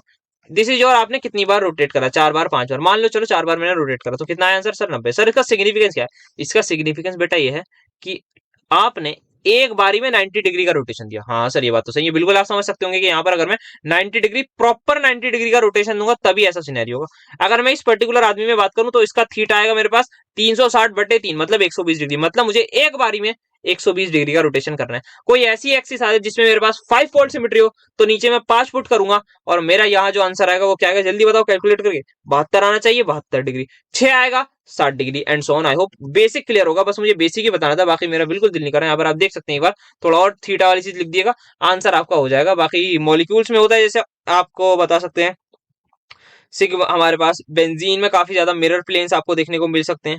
बेंजीन अपना, वाटर में भी हम बोलते हैं कि यार 2 मिरर प्लेन्स हैं हमारे पास। देन रोटेशन के बारे में बता दिया। एन एन अच्छा, ये जो एन इसको हम ऑर्डर ऑफ रोटेशन भी बोलते हैं, काइंड ऑफ कितनी बार हमने रोटेट किया। जैसे NH3 में हमारे पास C3 एग्जिस्ट करती है और बेंजीन में C6 करती है। 6 बार रोटेट करना पड़ेगा 60-60 डिग्री पर। वो आई होप समझ पा रहे होंगे आप, बेंजीन का तो गेम आप समझ गए होंगे कैसा है, प्लेनरी होता है वो तो आराम से समझ में आ रहा होगा। फिर पानी के लिए C2 एक्सिस होती है। तो ये सारी कुछ चीजें थी जो यहाँ पर बात करी जा सकती थी, जो हमने कर ली है। बाकी अब आगे बढ़ते हैं। वाटर मिलर इंडिसेस मैं नहीं बता रहा, ये आप सभी को पता है क्या होता है। यार इसको कितनी आसानी से करना होगा, क्या मैं लिखूं इसको बैठ के, ये करूं फिर -1 करूं, फिर यहाँ पर मैं लिखूं 3 1 और यहाँ पर 3 डैश। पहला समझ में आ गया, हाँ तो दूसरा आप कर लेंगे। हाँ सर आगे बढ़ रहे हैं, बस इसमें टाइम नहीं लगाना। अब यहाँ पर देखिए सवाल है, कर रखा है डिटेल में डिस्कस, देखते हैं क्या। फर्स्ट ऑर्डर रिफ्लेक्शन है। अच्छा इनकी वैल्यू बन दी थी हमें, यहाँ पर H, K, L दे दिया, ठीक है जी। क्रिस्टल क्यूबिक है, मतलब हमारा जो है वो सारी की सारी लेंथ बराबर होंगी। थीटा की वैल्यू दे दी, कॉपर के अल्फा रेज वेवलेंथ दे दिया, ठीक है। पूछ क्या रहे हैं सर ये पूछ रहे हैं कि आप लेंथ ऑफ यूनिट सेल बताइए। अच्छा ये कैसे बताई जाएगी sir? Length of unit cell को बताओ कैसे, जल्दी सोचो। तो मुझे जो फॉर्मूला याद आ रहा है वो याद आ रहा है, 1 अपॉन इंटर प्लेनर डिस्टेंस बराबर L² बाय दिस या K² प्लस H² तो मैं यहाँ पे K² plus H² plus L² अगर डायरेक्टली लिख दूं और नीचे A² लिख दूं, तो किसी भी बच्चे को कोई डाउट नहीं होना चाहिए कि सर आपका जो D है वो आपका बराबर आ जाएगा A/√3 के। इसमें भी किसी को डाउट नहीं होना चाहिए, क्योंकि ये भी एक है, ये भी एक है, ये भी एक है, रेसिप्रोकल करा यहाँ पर आ गया। सर बात ये, आप डी तो निकालो। हाँ बेटा डी के लिए हमें दे तो रखा है, एन की वैल्यू 1, क्योंकि हमारा फर्स्ट ऑर्डर रिफ्लेक्शन है। तो एन लैम्डा बराबर 2d साइन थीटा। एन क्या है सर? एन 1 है। लैम्डा क्या है सर? लैम्डा लैम्डा बेटा लैम्डा है, वो तो बताओ, पर ये क्या है? पिकोमीटर में ही रहने दे सर, रहने दीजिए, कोई दिक्कत नहीं है। बराबर to two as it is, D as it is. Sine theta की वैल्यू साइन 11.2 डिग्री। आप लोग कैलकुलेटर साहब हैं आपके पास, कैलकुलेट करिएगा, डी की वैल्यू आ जाएगी। डी की वैल्यू आ गई तो क्या यहाँ पे ए को मैं बोल सकता हूँ बराबर √3d? हाँ सर बोल सकते हैं। खत्म हो गया। आते हैं नेक्स्ट सवाल पर। सर नेक्स्ट नहीं अभी और, हाँ नेक्स्ट पढ़ते हैं। कैलकुलेट द एंगल, अब बताना है मैं, at which the same crystal will give a reflection from this plane. तो अब यहाँ पर ये बोलना है भाई, अब आप जो है वो कैलकुलेट करिए एंगल, ठीक है? मतलब अब हमसे दूसरे केस में थीटा कैलकुलेट करवा रहे हैं, कर लेंगे सर, कोई दिक्कत नहीं है। उसके लिए भी हमें ये लगाना पड़ेगा। तो सर ये अलग कैसे आएगा? सब कुछ सेम है। सुनो सुनो बेटा सुनो ध्यान से, बोला कम करो करो, सुना ज्यादा करो करो। फ्रॉम, यहाँ पर क्या बोल रहे हैं? रिफ्लेक्शन हमें दे रही है इस पर्टिकुलर। अब इन्होंने प्लेन बदल दिया, मतलब मिरर इंडेक्सेस बदल गए। मुझे बताओ, अगर मैंने मिरर इंडेक्सेस बदल दिए, क्या मेरा क्यूब बदलेगा? नहीं सर, क्यूब तो सेम रहेगा। तो क्या बदलेगा सर? आपका इंटरप्लेनर डिस्टेंस बदलेगा। मतलब यहाँ पर मेरा इस बार ये डी बदल जाएगा। क्या मेरा क्यूब बदलेगा? नहीं। तो सर ए की वैल्यू आप यहाँ से जो पुरानी वाली निकालेंगे वही यहाँ पर पुट कर दीजिएगा। इन दोनों में, इन आदमियों में आप 1 स्क्वायर, 2 स्क्वायर, 3 स्क्वायर पुट करिएगा। जो भी आंसर आए स्वाद अनुसार निकाल लीजिएगा, मतलब अकॉर्डिंगली आप आंसर को निकाल लीजिएगा। 9 + 4 हो जाएगा 13, 14, तो आ जाएगा √14 आ जाएगा नीचे। अकॉर्डिंगली आप आंसर निकाल दीजिएगा। डी पता लग जाएगा। एन क्या है सर? वही आपका 1 ही होगा, यहाँ पर कुछ दे नहीं रखा, फर्स्ट ऑर्डर ही है। लैम्डा एज इट इज रहेगा, कुछ बात नहीं कर रखी इन्होंने कि चेंज वेंज करा है। 2 एज इट इज सर, 2 तो 2 ही रहेगा। डी बता दिया कैसे निकालना है, साइन थीटा। कैलकुलेटर साहब साइन इनवर्स करके आपके हाथ में आंसर देंगे। बढ़ते हैं नेक्स्ट सवाल की तरफ, जैसे कि यहाँ पर आपकी स्क्रीन पर आता हुआ। इफेक्ट ऑफ टेम्परेचर बताना है कहाँ पे? Change on equilibrium constant. फिर उन्होंने बोला आप डिराइव भी कर दिए, तो भाई इक्विलिब्रियम कांस्टेंट का बिल्कुल हम बता सकते हैं चेंज। आप बताइए, आपको इनसे उल्टा सवाल करना चाहिए कि आप बताओ भाई एंडोथर्मिक के लिए बताएं, एक्सोथर्मिक के लिए बताएं, आप इतना बताओ। मैं जो लोग समझ गए मतलब बढ़िया, आप समझदार बच्चों। तो आप बता सकते हैं कि सर जब हमने बात करी थी एंडो और एक्सो में, तो एक बार फॉरवर्ड जा रही थी एक रिएक्शन, एक बार बैकवर्ड आ रही थी। क्या था? जल्दी से बताओ बेटा मुझे। सर अगर हम बात करें एक्सो की, यहाँ टेम्परेचर ज्यादा होता है, तो रिएक्शन, अगर टेम्परेचर बढ़ा है तो रिएक्शन बैकवर्ड। तो हम बोल सकते हैं सर एक्सोथर्मिक के लिए हमारा जो, अगर हमने टेम्परेचर बढ़ाया तो हमारी रिएक्शन बैकवर्ड, क्या मैं बोल सकता हूँ के डिक्रीज होगा? हाँ सर। अरे सर तो ये के इनवर्सली प्रोपोर्शनल टू 1/e हो गया। अरे सर कहाँ थे आप इतने टाइम से, आपने क्यों नहीं बताया? तो इसी एनालॉगी से मैं बता सकता हूँ एंडो के लिए के डायरेक्टली प्रोपोर्शनल टू टी आ जाएगा। आई डोंट थिंक किसी को भी इसमें कुछ डाउट हो, किसी को यार होना नहीं चाहिए प्लीज, मतलब प्लीज नहीं होना चाहिए। अगर होगा तो चलो वैसे पूछ लेना टेलीग्राम वगैरह पर, कमेंट में मत पूछिएगा कैसे हुआ, क्योंकि फिर मुझे डिटेल में बताना पड़ेगा ना, वॉइस भर के भेजूंगा। तो ये हो गया, ठीक है। अब आते हैं रिलेशन निकालते हैं। आइए सर रिलेशन, ये तो सर इसमें तो हम एक्सपर्ट हैं। तो यहाँ पर हम आते हैं अपना डेल्टा जी नॉट की वैल्यू सभी को पता है, -RT ln की भी कोई हंसो मत भाई, पढ़ाई पे ध्यान दो क्या सरो। तो डेल्टा जी नॉट की वैल्यू सभी को पता है। हाँ सर ये तो बचपन से पढ़ते हुए आ रहे हैं, ये चीज पता है हमें क्या निकालना है। हाँ ये तो निकालना है ना, रिलेशन बताना है, ठीक है। गिब्स हेल्महोल्ट्ज की इक्वेशन की मदद से निकालना है। गिब्स साहब की इक्वेशन तो जिंदाबाद रहेगी। डिफरेंशिएट मारा था with respect to temperature at constant pressure, आ जाएगा डेल जी बाई दिस, किसी को कोई डाउट नहीं। टी से अगर मैं मल्टीप्लाई कर दूं तो उसमें किसी को कोई डाउट नहीं सर, नहीं होगा। अब ये क्या बन गया? -RT। अरे सर ये तो डेल्टा जी नॉट आ गया। हाँ बेटा वही आ गया। अरे सर ये तो ये आ गया, हाँ ये आगे लिखो इसको, क्या अरे अरे कर रहे हो? ठीक है सर समझ गया। यहाँ तक कोई डाउट किसी को? नहीं सर। सर ये करा क्यों? क्योंकि गिब्स हेल्महोल्ट्ज आपकी इक्वेशन लगानी थी ना। ठीक है सर। अब ये कहाँ से आई बेटा? वहां से। वैसे मैं भी भूल चुका हूँ, तब ये मतलब ये मत एक्सपेक्ट करिएगा कि मुझे याद होगी, मैं भी भूल चुका है। ये वहां से आई होगी थर्मोडायनेमिक्स से। ये जो बस स्लाइड लिख के लिया है तो मुझे देख लिया, बाकी भाई इतना कुछ याद नहीं रहता। आप सोच रहे होंगे कि मुझे याद होगा, सर हमें याद नहीं हो रहा, क्या करना बेटा? ये कुछ कुछ पढ़ना पड़ेगा अपने एग्जाम के लिए, मैंने भी पढ़ा था, आप भी पढ़ लो, फिर भूल जाना। चाहे एग्जाम देके 22 को शाम में आके, जब दोपहर में आओ, जब तक 12:30 बजे के बाद भूल जाना, फिर आराम से, फिर कोई मना नहीं कर रहा। बाकी हाँ, जिनको पढ़ाना वढ़ाना होगा आगे जिंदगी में, तो भाई केमिस्ट्री में परसू करने तो याद रखना बेटा, भूलना मत, कोशिश करना। और या IIT जैम वगैरह जो भी एग्जाम देने आपको, तो याद रखिएगा। भाई कुछ लोग होंगे जिन्होंने ये बातें नहीं सुनी होंगी, क्योंकि वो वीडियो को आगे बढ़ा लेते हैं। तो यहाँ पर आते हैं डेल्टा एच नॉट। अब यहाँ पर पुट कर दूं, किसी को without T delta G not. Sir ये कहाँ से है बेटा? यहाँ से उठा लिया, ये चीज रख दी मैंने। ठीक है सर रख दी, बढ़िया करा, बहुत अच्छी काम करा, इससे बेहतरीन बात क्या हो सकती है? कम बोलो यार, सुन तो लो। अब इससे ये उड़ा दूंगा तो delta H by RT square आप सभी के सामने नजर आता हुआ दिख रहा है सर, बिल्कुल दिख रहा है। अब क्या करना है सर? अब आप बताइए क्या करना होगा, ये हम कैसे बताएं? अब इस dt को यहाँ लियो मल्टीप्लाई में, ये आपका DLN के भी कुछ नहीं करना, इंटीग्रेट मारना, खत्म। मैंने ये चीज बचपन में आप सभी को बताई थी, नहीं बचपन में नहीं, लेक्चर के दौरान बताई होगी। ये अभी बता दूं, किसी बच्चे का शायद ये डाउट भी था। बेटा देखो dx का इंटीग्रेशन मुझे बताओ, खाली dx का सर x, dy का सर y। सिमिलरली अगर मैं ऐसे ही बोल दूं कोई भी एंटिटी है डी है, उसका इंटीग्रेशन क्या होगा सर? ए होगा। समझ में आई बात? लिमिट्स आप पुट कर दिएगा सिमिलर मैनर में। बेटा मैंने अगर आपसे पूछा डी ऑफ ln x का इंटीग्रेशन क्या है सर, यहाँ पे आप देखिए इस वाले इंसान को आप लिख रहे हैं सर, यहाँ देखिए आप इस वाले इंसान को दिख रहे हैं सर, सिमिलर मैनर में आप इस वाले इंसान को लिख देंगे, that is your ln x। I hope समझ में आया होगा। किसी बच्चे का ये डाउट भी था, कमेंट में आया था, शायद मैंने समझाने की कोशिश कर दी। अगर नहीं समझ में आएगा तो बेटा आपको आई होप अब यहाँ पर समझ में आ गया होगा कि यहाँ पर कर क्या रहे हैं। dx का इंटीग्रेशन x, dA का इंटीग्रेशन a, DLNX का इंटीग्रेशन, LNX तो सिमिलर मैनर में मैं यहाँ पर इसका इंटीग्रेशन मार दूंगा LN के भी। अभी मैंने लिमिट पुट नहीं करी थी तो ये मैंने इस तरीके से लिख दिया। द मोमेंट मैंने लिमिट पुट करी, किसी को डाउट नहीं होना चाहिए ये कैसा है, किसी भी बच्चे को डाउट नहीं होना चाहिए बेटा, ये बता रहा हूँ यहाँ पे बहुत आसान चीज थी, इसमें किसी को प्लीज कोई डाउट ना हो, मेरी रिक्वेस्ट है। बाकी बता देते हैं यार आपका क्या मत। यहाँ पे देखो dx का इंटीग्रेशन जैसे बताया वैसे ही अब आपके सामने आता। यहाँ पर आपको dt बाई टी का करना है तो आपको बताया कि यहाँ पर जो है वो t रेस टू पावर -2 आ जाएगा, ठीक है जी। हाँ, सिमिलर मैनर में मैंने यहाँ पर x का फॉर्मूला लगवाया dx की पावर x, तो x की पावर n+1 आपका -1/x आ जाएगा। सिमिलर मैनर में यहाँ पर -1/t आ गया, माइनस को हमने बाहर ले लिया था और फिर हमने लिमिट पुट कर दी T1 से T2 से। कोई दिक्कत बेटा नहीं सर, बिल्कुल नहीं होगी सर, दिक्कत की तो बात ही नहीं है, पर बिल्कुल बस ये तो मैं पूछ ये तो सुनना चाह रहा था मैं। तो T1 से हमारा टेम्परेचर T2 तक जा रहा है, आई होप यहाँ तक समझ में आया होगा। अब सर ये कहाँ से आ गया, हाय सर ये कैसे आ गया, बेटा क्या कर रहे हो, एल एन के पी को कन्वर्ट कर दिया ना उसमें लॉग में, ये बेसिक बेसिक बातें पूछोगे, ऐसी बात होगी यार। तो यहाँ पर ये इक्वल हो जाएगा 2.303 टाइम्स दिस आदमी के, तो इसको डिवाइड मिले। अब यहाँ पर ये पूछना सर ये KP1 बाई KP2 कैसा गया, बेटा लॉग की प्रॉपर्टी लगाई ना, LN KP1 minus LN KP2 हो जाएगा द मोमेंट, या KP2 माइनस KP1 हो जाएगा द मोमेंट मैंने लिमिट्स पुट करी। और लॉग की प्रॉपर्टी है लॉग ए माइनस बी, लॉग ए माइनस लॉग बी बराबर होता है लॉग ए बाई बी के। खत्म, बढ़ते हैं नेक्स्ट सवाल की तरफ, जल्दी से आते हैं, काफी टाइम लगा दिया यहाँ पर भी। मोलर कंडक्टिविटीज की बात करें तो यार ये मैं एक्सप्लेन नहीं कर रहा, हाइड्रेशन एनर्जी में बहुत डेप्थ में डिस्कस कर रखा है कि इफेक्टिव रेडियस कहीं ना कहीं हमारा बढ़ जाता है, वो अगर बढ़ गया तो मूवमेंट कम, मूवमेंट कम तो परेशानी ही परेशानी। क्या परेशानी सर, भाई मूवमेंट नहीं होगी, आयनिक कंडक्टिविटी आयनिक मोबिलिटी ये सारे के सारे कम हो जाएंगे। That's how you need to explain hydration, बता दीजिएगा। बाकी एक बार KL कपूर साहब की किताब में भी ये मेंशन है, तो एक बार वहां रीड कर लिएगा, मैंने रीड नहीं करा, मुझे मतलब मुझे लग ही रहा था कि वही होगा। अब यहाँ पर आते हैं एसिटेट आयन की लोअर कंडक्टिविटी की होती है क्लोराइड आयन से। सर ये तो आपने कुछ बताया नहीं ना, किसी ने नहीं बताया, लॉजिक लगाओ। उन्होंने आपको आंसर बता दिया, अगर वो बोलते कि एसिटेट आयन की ज्यादा है या क्लोराइड आयन की ज्यादा है, पहले ये बताओ, तब मसले की बात होती। अब उन्होंने आपको बता दिया कि ये ऐसा है, अब आपको दिमाग लगा के एक्सप्लेन करना है। ना मुझे पता था होगा ये एग्जाम में, ना आपको पता होगा, अगर मैंने सवाल ये तो करा ही होगा, ना मुझे पता था ये, ना आपको पता होगा, तो सर कैसे करेंगे। देखो ध्यान से, ये दिख रहा है, हाँ ये दिख रहा है, हाँ अब इधर आओ, CS दिख रहा है, हाँ ये दिख रहा है, हाँ हुआ क्या था सर, हुआ ये था इसको कम पानी नहीं गिरा था, इसको बहुत पानी नहीं गिरा था, तो ये अल्टीमेटली ऐसा हो गया। तो सर हुआ ये, जो इंसान साइज में बड़ा है वो मोटा आदमी है, मतलब मोटा आदमी मतलब समझ रहे हैं, भाग नहीं पा रहा, मतलब बॉडी शेमिंग की बात नहीं कर रहा सर, अभी मैं भावनाओं को समझो और वो मत समझना, वर्ड मत पकड़ना बिल्कुल भी, बता रहा हूँ बड़ा हूँ मैं, बड़ों के वर्ड्स नहीं पकड़ते। खैर मजाक कर रहे हैं, गलतियां वलतियां बताते रहना चाहिए, पर ये तो हंसी मजाक तो सभी को पता ही चलता है।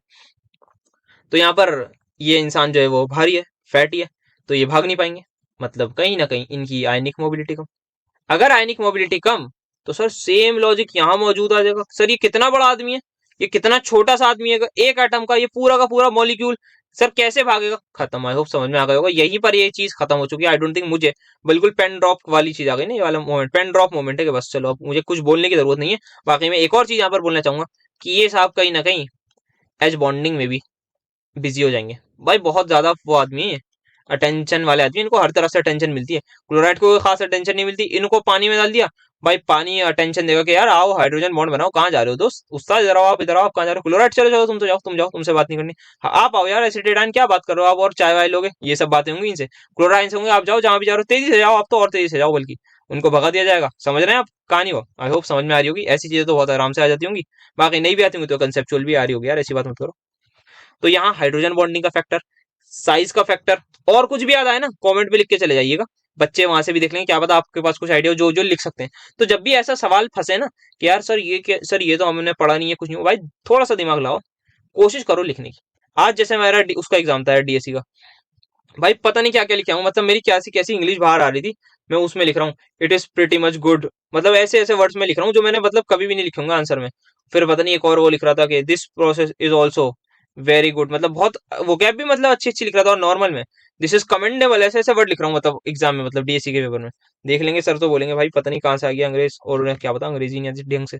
तो ऐसे ऐसे वर्ड लिख रहा था, पता नहीं क्यों, मतलब और लिख लिख के हंस भी रहा था, मतलब एग्जाम चल रहा है, मजा आ रहा था, मतलब ऐसे ही वो था कि भाई कल खास तो पढ़ाई करी नहीं थी, 5-6 घंटे तो पढ़ा, तो मैक्सिमम बोल रहा हूँ, बल्कि 5-6 घंटे भी ज्यादा बोल दिया, वही पढ़ के पेपर देने गए थे, याद करने की चीजें थी सारी, कहीं ना कहीं एग्जाम मैनेजिंग का चीज तो आती है, तो वही था भाई, आराम से वो करा, जैसे जैसा आ रहा था, जो जो आ रहा अपने पास से कहानी बना के लिखे जा रहा, एक बात को घुमा फिरा के जो लिखा है, मतलब मैंने घुमा फिरा के एक दो आंसर को, जैसे कोई भी सिमिलर चीज आ जाए, एक चीज कोई पूछ ले, मैं उससे पहले उसकी कुछ और बता रहा, कुछ और बता रहा, घुमाया जा रहा था, बस मैंने लिख के आऊँ, ये देखिएगा। बाकी देखते हैं नंबर कितने आते हैं, नसीब पर बात हो तो क्या बात हो गई, अब आपके नंबर ले आए पहले यार, यहाँ पर आते हैं तो आपके सामने कॉल रॉस लो है, किसी को कोई डाउट कॉलरॉस लॉ में? सर कॉलरॉस लॉ में सर ऐसी बात नहीं सर, कॉलरॉस लॉ देखिए इंडिपेंडेंट माइग्रेशन बहुत बार सर 500-600 बार यहाँ पर आपने बता चुका है। यहाँ पर आप इसका वो भी ले आए थे कि इनफाइनाइट डाइल्यूशन पे क्या होता है एंड सो ऑन। यार मुझे इसमें डिस्कशन में पढ़ना ही नहीं है। क्या calculation of molar ionic conductance infinite dilution, तो इसके लिए मैं आपको बता दूं, एग्जाम्पल ले लीजिएगा किसका, एसिटिक एसिड ले लीजिएगा, उसके साथ आप सोडियम एसिटेट ले लीजिएगा। एसिटिक एसिड को मैं एस लिख रहा हूँ, एसिटिक एसिड है, सोडियम एसिटेट आ जाएगा आपका NaA, सोडियम एसिटेट है, सोडियम एसिटेट, ये एक HCl ले लीजिएगा। और क्या चाहिए हमें, H आ गया, A आ गया, NaCl हटाना, एक NaCl ले लीजिएगा, खत्म। बता दिएगा कि इन दोनों को ऐड करेंगे, इनसे सब्ट्रैक्ट करेंगे, तो हमारे पास that's how we need to calculate, we have to calculate the infinite dilution पे। एग्जामिनर खुश हो जाएंगे, मैं होता तो बिल्कुल खुश हो जाता, बाकी अब एग्जामिनर के मूड पर बात है भाई, वो होंगे या नहीं। तो सबसे पहले अगेन यहाँ पर आपका कौन सा पाउडर मेथड को एक्सप्लेन करना है, तो एक्सप्लेन वो तो आराम से कर देंगे। पाउडर लेते हैं, इन सच अ मैनर वो अरेंज होते हैं कि वो हर पॉसिबल ओरिएंटेशन में आपको स्कैटरिंग, वो आपका एक्सरे डिफ्रैक्शन का पैटर्न आ जाता है, अलग अलग जगहों पर आपको पीक्स देखने को मिलती है। ये सारी बातें आपको एक्सप्लेन करनी है, वो आप इजीली एक्सप्लेन कर सकते हैं। बहुत डिटेल में बात हुई फिर तो टाइम पास करने का वक्त नहीं है, तो नहीं करते हैं। अब ये नई चीज है आपके लिए, तो यहाँ पर इसका मैं रीजन देना चाहूंगा, दैट इज सबसे पहले आप ये बताइएगा कि सर एक्सरे जो हमारी एक्सरे स्कैटरिंग है, that depends upon the number of electrons in any atom. ठीक है सर, तो बेसिकली एक्सरे जो होती हैं वो स्कैटर्ड होती हैं by the electron cloud of atoms. ठीक है, फिर काइंड ऑफ हमारी जो इसकी इंटेंसिटी हुई वो भी directly proportional to number of electrons हो जाएगी। ठीक है, अब कहानी समझ में आ गई होगी इतने से ही।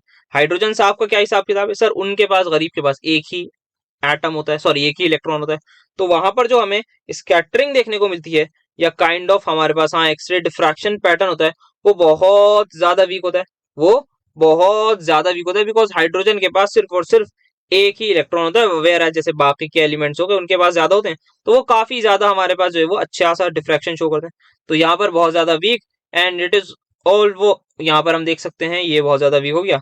देन इलेक्ट्रॉन डेंसिटी की यहाँ पर बात कर ली, और क्या यहाँ पर बात हो सकती है, फिर हम यहाँ पर बोल सकते हैं, अच्छा हाँ, यहाँ पर एक और चीज, क्या हाइड्रोजन जो एटम होता है वो बहुत ज्यादा लाइट वेट होता है, तो कहीं ना कहीं उसमें जो छोटे एटम्स होते हैं उनमें वाइब्रेशन काफी ज्यादा होती है। ये वैसे ये वाइब्रेशन वाला पार्ट ये कहीं ना कहीं आपको उसमें आएगा, जो हमने आज मतलब आज एग्जाम में लिखे हैं अपने इंफ्रारेड वाला आया था, FITR टेक्निक होती है, वो सॉलिड उसमें पढ़ेंगे आप DSC में, अगर मिला हुई तो वहां पर होते, तो यहाँ पर आप देख सकते हैं। तो काइंड ऑफ आपको यही समझाना होगा, किसी तरह से उनको इसी तरह से कन्विंस करना होगा कि कम इलेक्ट्रॉन है, जिसकी वजह से आपको कोई खास इलेक्ट्रॉन का पैटर्न नहीं दिखेगा, कोई खास इलेक्ट्रॉन से इंटरेक्शन नहीं होगी, कोई खास आपको पैटर्न नजर नहीं आएगा। बढ़ते हैं नेक्स्ट सवाल की तरफ, प्यारा सवाल है, आपको मिरर इंडेक्सेस के प्लेन्स बनाने के लिए दी थी, मेरे हिसाब से ये अभी तक का पहला सवाल होगा जो आया होगा। तो सबसे पहले हमें इस सवाल को करने के लिए सिखाता हूं मैं कैसे करना होगा। आप क्यूब बना लीजिए, सबसे पहले क्यूब बना लीजिए, ये बना लिया। ठीक है, अब यहाँ आ गए, ये आ गया हमारा क्यूब, ठीक है तैयार है, वैसे थोड़ा सा टेढ़ा मेढ़ा बट लेट इट बी। अब 3 एक्सिस बना लीजिए, एक आ गई आपकी मान लीजिए Z एक्सिस, ये आपकी आ गई मान लीजिए X एक्सिस, ये साहब आ गई आपकी Y एक्सिस। अब यहाँ जो आपको दिए हुए थे वो मिलर इंडेक्स है, अगर मुझे मिलर इंडेक्सिस से इंटरसेप्ट निकालने तो क्या मैं सिंपल रेसिप्रोकल कर दूं, हाँ सर कर दिए, तो 1/1 का 1/1, 1/1 इसका 1/2, ये आपका देगा X इंटरसेप्ट, ये देगा Y इंटरसेप्ट, ये देगा Z इंटरसेप्ट। सर ये इंटरसेप्ट होते क्या हैं बेटा, इंटरसेप्ट कुछ नहीं होते, वो पॉइंट होते हैं जिस पर्टिकुलर पॉइंट पर हमारे एक्सिस को कोई भी प्लेन कट कर रहा हो या कोई भी लाइन कट कर रही हो। अगर मैं X एक्सिस की बात करूं तो मान लेता हूं मैं ये क्यूब मेरा 1 यूनिट का ही है, मैं मान रहा हूँ ये जो क्यूब है मेरा 1 यूनिट का ही है, बाकी आप चाहें तो अकॉर्डिंगली कर सकते हैं स्वाद अनुसार, मतलब यहाँ पर आपका ये 1 यूनिट का है, तो मैं मान लेता हूँ X एक्सिस को यहाँ कट करा होगा। सिमिलर मैनर में क्या आप बता सकते हैं Y एक्सिस को सर यहाँ कर रहा होगा। अब Z की मैं बात करूं तो Z एक्सिस को, सर Z एक्सिस को हाफ पे कहीं यहाँ पर करा होगा। अब आपको क्या करना है, तीनों या आपके पॉइंट्स आपने जैसे ही प्लॉट कर दी ना, तीनों को एक दूसरे और एक तीसरे से ज्वाइन कर दिया, मतलब सर इसको इससे ज्वाइन करा, ठीक है, इसको इससे कर दिया, ठीक है, अब इसको इससे कर दीजिए ज्वाइन, तो मेरे हिसाब से ये आपका प्लेन है। बाकी आप लोगों को अगर कुछ अलग लगे तो बताइएगा, मेरे हिसाब से ये प्लेन है। आई होप सो समझ में आया होगा किस प्रकार you need to draw these planes. ठीक है सर, आ गया, कितना टेढ़ा मेढ़ा बन रहा है यार। यहाँ पर आप दूसरा क्यूब बना दें, तो यहाँ पर सबसे पहले अलग ही मेहनत लग रही है, अलग ही स्ट्रगल चल रहा है भाई, क्यूब बना रहे हैं बैठ के, मस्ती तो देखो इनकी। ये चाहते तो पहले से बना के ला सकते, अभी ध्यान नहीं था यार। अब आते हैं यहाँ पर, तो हाँ बनाते हैं इसको अपनी एक्सिस को। सर यहाँ क्या करेंगे, एक आ जाएगा 1/2, एक आएगा सर 1/0, अरे सर इनफाइनाइट, हाँ बेटा इनफाइनाइट, अरे सर यहाँ भी इनफाइनाइट, हाँ बेटा यहाँ भी इनफाइनाइट। तो एक्स एक्सिस में मैं देख पा रहा हूँ जैसे यहाँ पर ये कट करेगा 1/2 को। इनफाइनाइट का होगा सर जेड एक्सिस ये रही सर, जेड एक्सिस में ऊपर जाता रही, आप क्यूब से ही बाहर चलेंगे तो काइंड ऑफ मान लेते हैं यहीं कहीं कट कर रहा होगा। सिमिलरली यहाँ पर भी अगर मैं वाई की बात करूँ तो ये इस डायरेक्शन में कहाँ जा रहा होगा, तो यहाँ पर भी आप जाते रहेंगे तो आप जो है वो वहां पहुंचेंगे जहां पर आपको पता भी नहीं लगेगा। तो ये जो आपके कुछ एक्स, ये आपका प्लेन इस तरीके का बनता है, दैट इज वाई एक्सिस में इनफाइनाइट, और यहाँ पर ये मेरे हिसाब से ऐसे ही बनना चाहिए। यहाँ पर आपको इसको 4 पॉइंट से ज्वाइन करते हैं तो ये बनेगा मेरे हिसाब से। तो चारों पॉइंट से अगर मैं देखूँ तो यहाँ पर वाई एक्सिस का ये वाला पॉइंट था, वाई एक्सिस में मुझे इनफाइनाइट जाना है तो मैं जा रहा हूँ बिल्कुल एकदम ऊपर चला जाऊंगा टॉप पे। तो ये आया, मैं यहाँ पर जेड एक्सिस में एकदम टॉप पे चला गया, यहाँ पर एकदम टॉप पे चला गया, बाहर तो ऑब्वियसली नहीं जा सकते। तो मेरे हिसाब से यही प्लेन होगा यार। बाकी एक बार आप लोग अपनी अपनी राय जरूर दीजिएगा कमेंटों में, और इनफाइनाइट का यही होना चाहिए, ठीक है। बाकी यहाँ पर ये बनाए तो उसको भी मैं I can assume it like, मतलब जैसे यहाँ पर मैं इसको 1 पीछे मान लेता तो वो मेरी मतलब कि अगर मैं यहाँ पर 1 मान लेता यूनिट, ये मैंने अपने हिसाब से लेट करा है। बाकी प्लेन की शेप देखनी होगी, मुझे लगता है टीचर वीचरों को भी आता होगा इतना कुछ। वीज इंडेक्सेस बता दिएगा यार। यहाँ पर अब अगेन कितना बेसिक सवाल पूछना है यार, 500 600 700 बार इस तरह के सवाल कर दिए। रेसिप्रोकल करिए और वो कर दीजिए वही एलसीएम से मल्टीप्लाई। तो सर यहाँ तो 1/2 है सारे, तो सारे 1 1 बना देंगे, खत्म। बढ़ते हैं नेक्स्ट सवाल की तरफ। अब यहाँ पर के एच और के डब्ल्यू में रिलेशन, वीक एसिड और वीक बेस, क्या ये बताने की जरूरत है कि के एच बराबर के डब्ल्यू बाई के इंटू के बी? सर ये भी आपने 500 700 बार तो आराम से करा दिया यार, हो सकता है कम बार बोल रहे हो, बहुत बार कराया, टाइम पास है मतलब अब कराना, अब नहीं, पक्का प्लीज नहीं, ठीक है। ठीक है सर, चलो बढ़िया, मान गए। सिमिलरली पीएच के बारे में जो लास्ट ईयर भी आया था, half of P K minus half of P K B, if I am not wrong, plus half of P K, sorry P K W बोलना था एक बार, तो वो भी उसमें किसी कोई डाउट नहीं। तो वो था ना आपका यार, आपको याद होगा, that is your P K W का हाफ, पीएच के बारे में बात कर रहा हूँ, plus half of PK minus पीके भी, ये साहब थे ना एक आपके फॉर्मूला, आई होप आपको याद आ रहे होंगे। ये वाला हमने एट द एंड डिराइव करा था, लास्ट उसी में था, लास्ट क्लास में करा था, मतलब लास्ट वाले पेपर में ही कर रखा था। बाकी उससे पहले भी बहुत बार डिस्कशन हुआ है, तो इसीलिए आई डोंट थिंक इस पर टाइम इन्वेस्ट करने की जरूरत है। हाँ, इस पर आते हैं, बात करते हैं पीएच कैलकुलेशन की। तो यहाँ हमें पीएच निकालनी है, किसकी निकालनी है सर? यहाँ पर हमें पीएच निकालनी है, एक सोल्यूशन है उसमें हमने स्ट्रॉन्ग एसिड और स्ट्रॉन्ग बेस को मिक्स किया, तो कोई टेंशन की बात नहीं है अब यहाँ पर, सभी कुछ आराम से हो जाएगा। तो व्हाट इज पीएच स्केल, यहाँ पर हम देख सकते हैं। अभी पहले ये न्यूमेरिकल को जरा सॉल्व कर लें। तो यहाँ आपको पता है, यहाँ पर मैं मिलीमोल्स पर गेम खेल रहा हूँ, this into this will be equal to, sir आपका हो जाएगा 0.5 millimole, this into this will be equal to. अच्छा, एक क्वेश्चन में मैंने यहाँ गलती कर रखी है, कहीं पर आप देखेंगे वहां पर कुछ ना कुछ हल्की फुल्की गलती हुई है, दैट इज मैंने 50 इंटू इसको शायद 10 कर रखा है कहीं पर, और वो 12.5 आएगा। ये इसके मिलीमोल आ गए, सही आ रहे हैं? हाँ, ये इसके मिलीमोल आ गए, ठीक है, बात करते हैं। तो मैंने किसी एक पर्टिकुलर सवाल में कुछ गलती कर रखी है, तो उसको आप एक बार चेक कर लीजिएगा, वहां पर मिलेगा, बट बाकी आपको कंसेप्ट पता है उन सवालों के, ये मैं इतना श्योर हूँ। तो यहाँ पर आते हैं, फिलहाल क्या है, कैलकुलेट करनी है पीएच मिक्सिंग, इसको इससे कर रहे हैं 0.25 का 50 ml लिया है, ठीक है। तो ये मल्टीप्लाई करके मैंने सही करा है, 50 इंटू दिस, यार 1.25 देख लो, 50 कितना आगे लिख रहा हूँ, तो कुछ ज्यादा ही हो गया। तो ये आ गया, क्या है OH नेगेटिव, ये क्या है H प्लस। कौन रिएक्ट कर जाएगा सर? दोनों रिएक्ट करेंगे दूसरे, कौन पहले कर जाएगा सर? ये खत्म हो जाएगा। एंड में क्या बचेगा? OH कितना बचेगा? किसी को कोई डाउट है कि इतना मिलीमोल OH बचेगा? और इतने मिलीमोल का मतलब हुआ, यहाँ पर मैं इसको अब मोल में कर देता हूँ, इसको अगर मैं मोल में करूंगा तो इंटू 10⁻⁻3। किसी को भी कोई डाउट होना चाहिए बेटा? सर नहीं होगा। तो क्या मुझे नंबर ऑफ मोल्स पता लग गए जो NaOH के हैं? क्या मुझे OH नेगेटिव के मोल्स पता लग गए? क्या मैं कॉन्सेंट्रेशन निकाल लूं? सर निकाल लीजिए, concentration will be equal to number of moles divide by total volume. Total volume मुझे बताओ कितनी है सर? टोटल वॉल्यूम यहाँ पर ध्यान रखना, 50 लिख के मत बैठ जाना, सर क्या बात कर रहे हैं, हम तो 50 लिखेंगे बेटा, हमने मिक्स करा है किसको? HCl को NaOH में, तो टोटल वॉल्यूम 50 प्लस 25, 50 प्लस 25, याद रखिएगा इस बात को, that is going to be और 75, और यहाँ पर इसी के साथ आपका 0.01 आ जाएगा। तो यहाँ आपका OH नेगेटिव की वैल्यू आ रही है 10⁻⁻5, POH आ गई आपकी 5, पीएच आ गई आपकी, ये है आपकी POH, पीएच आपकी कितनी आ गई सर? इसमें से आप सब्ट्रैक्ट कर दीजिए, 14 में से 9 आ गई आपकी पीएच। आई होप सो समझ में आया, वो बहुत प्यारी कैलकुलेशन, आसान सवाल था। आई डोंट थिंक इसमें किसी को भी छोटे से मोटा डाउट होगा। अब बात अगर हम करें पीएच स्केल की, तो यार पीएच स्केल एक बहुत ज्यादा बेकार चीज है, नहीं बेकार नहीं, मतलब काइंड ऑफ इसको बोल सकते हैं कि लॉगरिथमिक स्केल होता है हमारे पास, आपको पता है लॉग लेते हैं हम पीएच का, जिस किस लिए यूज करते हैं हम यूज करते हैं इसको अपना वही एसिडिक और बेसिक कैरेक्टर, या एसिडिटी और basicity of an aqueous solution के बारे में, हमें हाइड्रोजन आयन की कॉन्सेंट्रेशन के बारे में बता सकता है मेजरली, ये यहाँ पर बता दिएगा। पीएच की फुल फॉर्म बता दिएगा, this is your potence hydrogen, if I am not wrong, potential of hydrogen के बारे में यहाँ पर बात होती है। ये बता देंगे। फिर बता दिएगा कि ये यार ये आपकी पीएच जो होती है वो रेंज कर दी है 0 से 14 तक।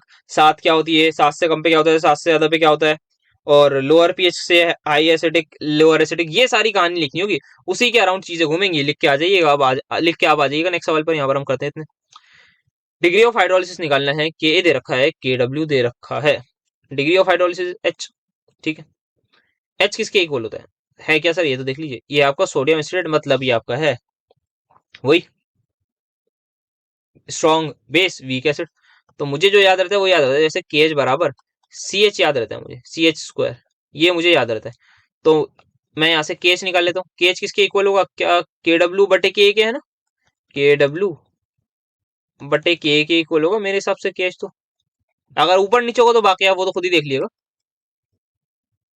इज इक्वल्स टू सी आ रहा है, ये एच स्क्वायर आ रहा है, ये तो निकलना था, निकल जाएगा। खत्म। बढ़ते हैं नेक्स्ट सवाल की तरफ।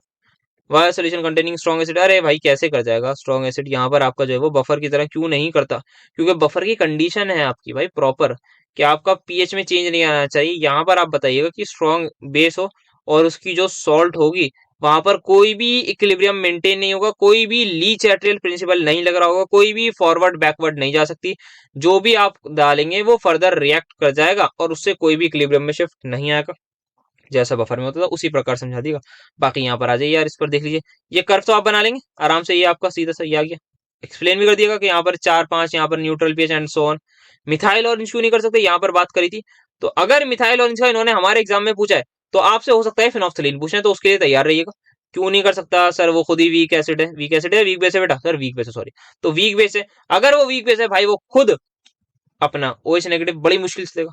अगर वो OH नेगेटिव बड़ी मुश्किल से दे रहा है तो ऑब्वियसली वीक एसिड से खुद परेशानी से रिएक्शन होगी। और एट दी एंड जो हम चाहते थे कि यार ये रिएक्ट वगैरह हो जाए, तो वो हमारा हिसाब किताब नहीं बैठेगा सही।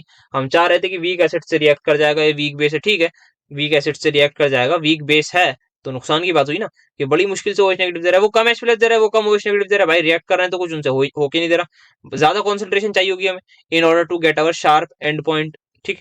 आई होप समझ में आ रही होंगी चीजें। बढ़ते नेक्स्ट सवाल की तरफ। कंडक्टेंस। अच्छा ये सवाल देखो डायरेक्टली इससे रिलेटेड सवाल हमने करा था, बहुत पुराना पीवाईक्यू था पर आया हुआ था। इस टाइप का सवाल आएगा। अच्छा ये देखो, ये वाला सवाल हो गया एक, और इससे पहले हमने करा। बढ़िया सवाल होते हैं यार ये वाले, कंडक्टेंस वाले बड़े होते हैं। पक्का आएंगे, आप मान के चलिए आ रहे हैं आपके सवाल, आपके होने तैयार रहिएगा। 22 तारीख को मुझे आके बता दिएगा कौन सा आया, बस वो तो खैर आप पेपर भेजे थे। तो कंडक्टेंस की बात करनी है। KCl है, उसकी मोलैरिटी दी हुई है, रेजिस्टेंस दी हुई है, टेम्परेचर का हम क्या करेंगे, हटा दो। फिर हमने चेंज कर दिया। क्या हुआ होगा सभी को बताया सर, यहाँ पे सेल कांस्टेंट का लगा रहे हैं। तो जी स्टार बराबर आर के किसका लेंगे? आर दे रखी है रेजिस्टेंस इसकी, के दे रखा है 0.002। आ गया। ना बात करें कंडक्टेंस की। अब कंडक्टेंस किसी निकालेंगे? ऑब्वियसली कंडक्टेंस हम निकालेंगे इसी पर्टिकुलर आदमी की। अच्छा यहाँ एक चीज ध्यान रखनी है सर, वहां जब हम गेम खेल रहे थे ना, तो उस पर्टिकुलर सवाल में हिसाब किताब ये था कि आपकी नॉर्मेलिटी और मोलैरिटी बराबर थी। यहाँ ऐसा नहीं होगा। यहाँ जो नॉर्मेलिटी है, आपको पता है नॉर्मेलिटी, इसको जरा नॉर्मेलिटी को थोड़ा ध्यान से देख लीजिए। दिस इज योर नॉर्मेलिटी, और नॉर्मेलिटी आपकी इक्वल होती है मोलारिटी इंटू एन फैक्टर के। In this particular scenario your N factor is going to be 2, because यहाँ नेट चार्ज आ रहा है +1 इंटू 2 दैट इज 2। तो मोलारिटी आपकी आ जाएगी 0.025। आई होप सो मैंने यहाँ पर सही करा होगा, या 25 आएगा, जो भी होगा खैर आप बाकी देख लीजिएगा। हाँ ये होगा, ये आपकी आएगी इसकी मोलैरिटी। तो यहाँ ये चीज ध्यान देनी है। बाकी अच्छा इक्विवेलेंस कंडक्टेंस पूछिए तो खैर यहाँ पर इतनी कोई जरूरत नहीं थी, बट हाँ लेट इट बी, यहाँ पर मैंने ये चीज क्लियर कर दी कि हाँ मोलैरिटी में अगर गेम खेलना है तो ऐसे। बाकी इन्होंने इक्विवेलेंस कंडक्टेंस पूछे तो ठीक है, हम के इंटू 1000 बाय वो करेंगे। अब आते हैं कंडक्टेंस पे। तो हमें कंडक्टेंस निकालनी है, तो कंडक्टेंस यार उसका रेसिप्रोकल होती है। खत्म। समझ में आ गया? हाँ। अब आते हैं स्पेसिफिक कंडक्टेंस पे। तो के निकालना है मुझे, तो वही जी स्टार बराबर आर के लगा देता हूँ। जैसे यहाँ पर मैं जी स्टार निकाल लूंगा। हाँ सर, आर क्या है यहाँ पर? 336 है, ठीक है। के क्या है वही मुझे निकालना है, तो यहाँ पर इसकी वैल्यू लिखिएगा। This is equal to R कितना है? 326 इंटू के। कंडक्टिविटी निकल गई। जैसे यहां से कंडक्टिविटी निकलेगी वैसे ही आप आएंगे इक्विवेलेंस उसकी तरफ। तो लैम्डा इक्विवेलेंस आपको निकालना है, that will be again K into 1000 by M. Sir formula बता देते कौन सा लगेगा। तो बेटा यहाँ पर देखिए किस पर्टिकुलर चीज में आपको यूनिट गिवन है। सर यहाँ साइमन सेंटीमीटर में, तो बेटा यही वाला फॉर्मूला गया। अगर ये मीटर में होता तो ध्यान से गेम खेलना पड़ता, उसकी डिस्कशन लास्ट वीडियो लेक्चर में आपको डिटेल में बताया गया है किस तरीके से वहां गेम रहेगा। तो के आपको पता है निकल जाएगा, 1000 आपको पता है, और यहाँ पर आप मोलैरिटी नहीं नॉर्मेलिटी ही रखिएगा। ये मैंने सिखा दिया क्या आपको करना है, पर हाँ इतना मैंने आपको बता दिया कि यहाँ पर आप किस तरीके से कर सकते हैं चीजों को। ठीक है, ये यहाँ पर सवाल हो गया। आते हैं यहाँ पर अब draw and discuss the titration curve in the tight वो क्या ये टाइट्रेशन कर्व ऑब्टेन टाइटर ये आ रहा है आपका कंडक्टोमेट्रिक टाइट्रेशन, बहुत डिटेल में कर रखा है मिक्सचर वाला। यहाँ पर आपको पता है ये इनिशियली आपका जो किस तरीके से दो पीक्स बनेंगी आपकी ऐसे, मैं भी भूल गया बल्कि बताऊंगा, दिमाग अभी काम नहीं चल रहा, ज्यादा देर हो गई। HCl और उसका तो हो ही जाएगा मिक्सचर ऑफ, इसमें देखिएगा ना आप, जैसे आप NaOH डालते रहेंगे आपकी जो है वो कंडक्टिविटी क्या होगी बताओ सर, वो कम होगी, कम ही होगी ना। HCl आप डाल रहे हैं, सबसे पहले HCl रिएक्ट करेगा, सॉरी सॉरी, H प्लस कम हो जा रहा है, H प्लस कम हो जा रहा है, तो आपका जो है वो नीचे आता रहेगा हिसाब किताब, तो यहाँ पर एक आपका पीक पॉइंट आ जाएगा, ठीक है। अब आपका क्या हुआ, ये वीक एसिड है, इससे रिएक्शन होगी थोड़ी बहुत, तो इस तरीके से एक पीक आई, फिर आपका ये जा रहा था। सर ये क्या हुआ, ये आपका जो है वो HCl रिएक्ट हो रहा है, यहाँ पर कम होता गया, HCl खत्म हो रहा है, मतलब आपका स्ट्रॉन्ग एसिड H प्लस दे जा रहा है। यहाँ पे वीक एसिड से रिएक्शन हो रही है, तो अगर वीक एसिड से रिएक्शन हो रही है सर यहाँ बढ़ क्यों है, तो यहाँ इसलिए बढ़ रहा है क्योंकि वीक एसिड गरीब आदमी था, बहुत मुश्किल से H प्लस दे रहा था, अब यहाँ सॉल्ट तो बन रही है कम से कम, अब यहाँ सॉल्ट तो बन रही है, और हमें पता है सॉल्ट की कंडक्टिविटी ज्यादा होती है as compare to weak acid या वीक बेस, ये होगा अल्टीमेटली आपका ग्राफ ऊपर जाएगा। देन यहाँ पर आते हैं HCl वर्सेस NaOH में, तो ये तो सिंपल से डायरेक्ट से वी बना दीजिए, बढ़िए नेक्स्ट सवाल की तरफ। ये भी प्यारा सवाल है, आप सभी की स्क्रीन पर जैसे देख सकते हैं, यहाँ पर एरिया दे रखा है, लेंथ दे रखा है, मोलैरिटी दे रखी है, मोलर कंडक्टिविटी दे रखी है, और जो भी दिया हुआ, और क्या पूछा हमसे, हाउ मच पोटेंशियल डिफरेंस, यहाँ पर बात हुई, तो यहाँ पर हमसे जो पूछा गया वो यही आपको ओम्स लॉ मुझे याद है, V is equals to I R, V is equals to I R, तो यहाँ पर मैं देख सकता हूँ क्या मुझे I गिवन है, तो V पता है, यहाँ पर हमें निकालना क्या, अच्छा करंट ही तो निकालना है, I निकालना है यहाँ पर, तो I निकाल लेते हैं, ठीक है। R की वैल्यू मैं लिख सकता हूँ रो एल बाय, ठीक है, मुझे यहाँ पर L भी गिवन है, मुझे यहाँ पर A भी गिवन है, तो यहाँ वैल्यूज पुट करते हैं जरा। L क्या है यहाँ पर आपका आ रहा है 0.5, A आ रहा है आपका 1.8, रो क्या है यहाँ पर आपका, रो को आप लिख सकते हैं 1 अपॉन कंडक्टिविटी, तो 1 अपॉन के यहाँ पे लिख दूं, तो यहाँ क्या मुझे कंडक्टिविटी गिवन है, नो सर आपको कंडक्टिविटी नहीं गिवन है, आपको मोलर कंडक्टिविटी गिवन है, तो आइए यहाँ पर मोलर कंडक्टिविटी से ले जाते हैं अपना गेम को। तो यहाँ मुझे लैम्डा एम दिया हुआ है 0.01 नहीं सर 195, और साइमन सेंटीमीटर स्क्वायर पर मोल है। कॉन्सेंट्रेशन 10⁻⁻², फॉर्मूला लगाइए लैम्डा एम की वैल्यू आपको पता ही है, this will be equal to K into 1000 divided by C, और अल्टीमेटली आपका यहाँ से किया जाएगा, के को यहाँ पुट करके करंट का आंसर निकाल के अगले सवाल की ओर बढ़ जाइएगा। सो फाइनली रात में ही मैं यहाँ इस लास्ट सवाल पर आ गया, आपको शायद मेरी आवाज अलग लग रही हो क्योंकि गला बैठ चुका है, आज बहुत ज्यादा रिकॉर्ड कर लिया भाई, लग नहीं रहा था कि आज मैं तीनों कर पाऊंगा, वैसे गोल ये था कि कैसे भी करके, वरना ये तो सुबह एक दो क्वेश्चन छोड़ूंगा, पर पहुंच गए तो बिल्कुल करेंगे आज, मतलब काफी ज्यादा डिटर्मिनेशन दिखाई है मैंने आज, मतलब मुझे भी काफी कुछ अपने आप से सीखने को मिला है, काफी ज्यादा, मतलब फिजिकल का उन बच्चों का सेमेस्टर उन वालों का करा, फिर आपका करा, फिर दोनों करे, तो दूसरा भी अभी हो जाएगा, तो प्रोबेबली मैं इसे सुबह ही रिकॉर्ड करूंगा क्योंकि इतनी हिम्मत नहीं होगी शायद मुझे, बाकी टेलीग्राम पर मैं बता देता हूँ। तो यहाँ पर सबसे पहले आते हैं ट्रांसफरेंस नंबर क्या है, सेम सवाल 550वीं बार करा रहे होंगे शायद, या 551वीं बार, बताओ किस बार करा रहे हैं, तो सेम तरीके का बताया था यार यहाँ पर कि आपको क्या बताना है, यहाँ पर सबसे पहले ट्रांसफरेंस नंबर को आप डिटेल में बता दीजिएगा कि ये हमारे पास क्या होता है, कोई भी इंडिविजुअल आयन का कंट्रीब्यूशन जो होता है वो कहलाता है टुवर्ड्स करंट कैरिंग में, वो उसका कहलाता है ट्रांसफरेंस नंबर। आप बता दीजिएगा कैटायन का होता है, एनायन का होता है, उसका फॉर्मूला लिख दीजिएगा कि आपका जो है वो current carried by anion divide by current carried by anion plus current carried by cation, ये लिख दीजिएगा।